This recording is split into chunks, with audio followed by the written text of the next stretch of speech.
Di zaman Perjanjian Lama, Allah memberi 10 firman dan memberi hukum Musa. Ini adalah harus ditaati oleh orang-orang Israel sebagai syarat bagi penyelamatan mereka. Tanggung jawab mereka adalah mengindahkan hukum dan menerima keselamatan, atau juga mereka bisa tidak mentaati hukum, lalu mereka akan tercerai-berai atau akan kacau balau.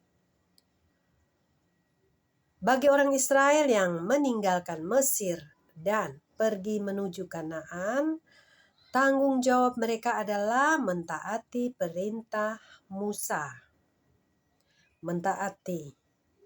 Jadi tidak mentaati atau mentaati, ada dua pilihan. Kalau mereka mentaati, maka mereka akan masuk ke tanah Kanaan. Tapi kalau mereka memberontak dan melawannya, maka mereka berguguran di padang gurun. Mereka tidak masuk ke tanah perjanjian.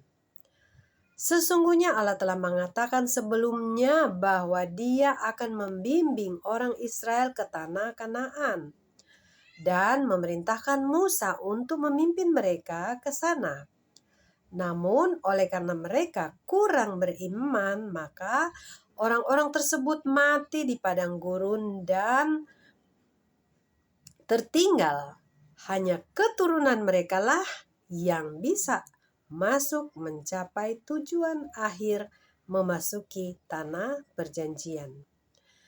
Jadi manusia memilih dua untuk memenuhi porsi tanggung jawab mereka. Mereka dapat memilih untuk menuruti kehendak Allah, atau mereka tidak menuruti dan gagal untuk memenuhinya, dan ini disebut melawan kehendak Allah.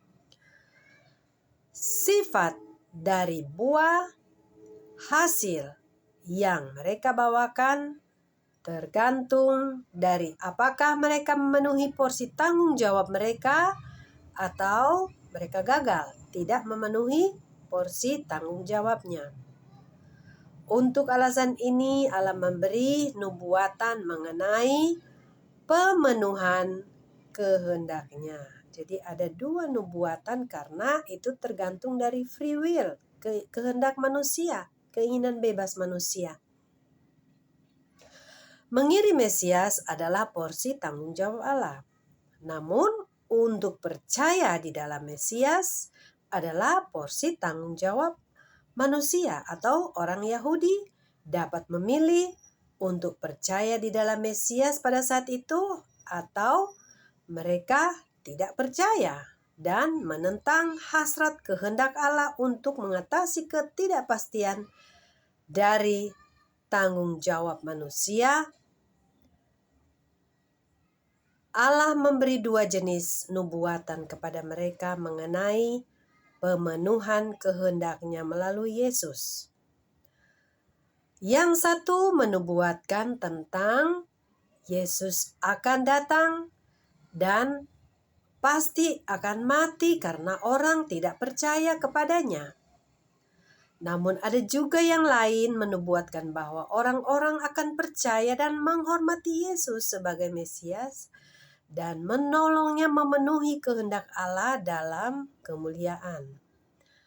Ketika Yesus mati di kayu salib oleh ketidakpercayaan orang-orang, maka hanya nubuatan pertama yang terpenuhi.